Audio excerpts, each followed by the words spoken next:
Hello friends, welcome to my YouTube channel. ഇന്ന് നമ്മൾ തയ്യാറാക്കാൻ പോകുന്നത് മുട്ടക്കോസ് തോരനാണ്, അതായത് ക്യാബേജ് തോരൻ. ഇവിടെ ഞങ്ങളുടെ നാട്ടിൽ ഇതിനെ പറയുന്നത് മുട്ടക്കോസ് എന്നാണ്. അപ്പോൾ വാ വീഡിയോയിലോട്ട് പോകാം.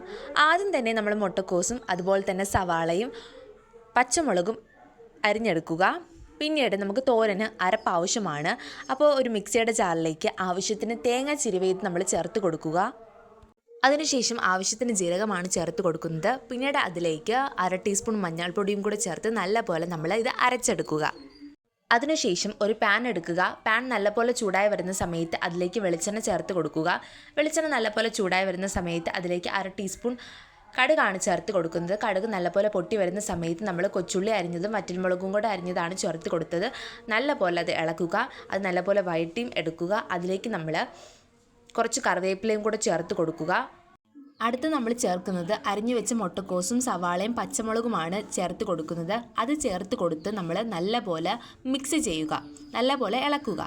പിന്നീട് നമ്മൾ ആവശ്യത്തിന് ഉപ്പും കൂടെ ചേർത്തിട്ട്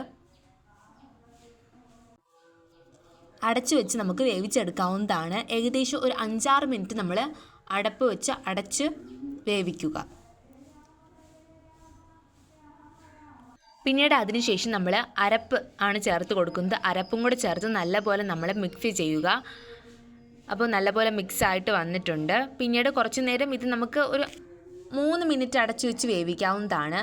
അപ്പോൾ 3 മിനിറ്റ് അടച്ചു വെച്ച് നമ്മൾ വേവിച്ചെടുത്ത് കഴിഞ്ഞിരിക്കുന്നു. ഈ ഒരു പരുവാകുമ്പോൾ നമുക്ക് അടുപ്പിൽ നിന്ന് മാറ്റാവുന്നതാണ്. ഇതാ നമ്മളുടെ മുട്ടക്കോസ് തോരൻ ഇവിടെ തയ്യാറായി കഴിഞ്ഞിരിക്കുന്നു. വളരെ സിമ്പിൾ റെസിപ്പിയാണ് ഫ്രണ്ട്സ്, എല്ലാവരും ട്രൈ ചെയ്യണേ. എൻ്റെ വീഡിയോ ഇഷ്ടമായെങ്കിൽ എല്ലാവരും ലൈക്ക് ചെയ്യണേ, സബ്സ്ക്രൈബ് ചെയ്യണേ. ബൈ ഫ്രണ്ട്സ്, അടുത്ത വീഡിയോയിൽ കാണാം.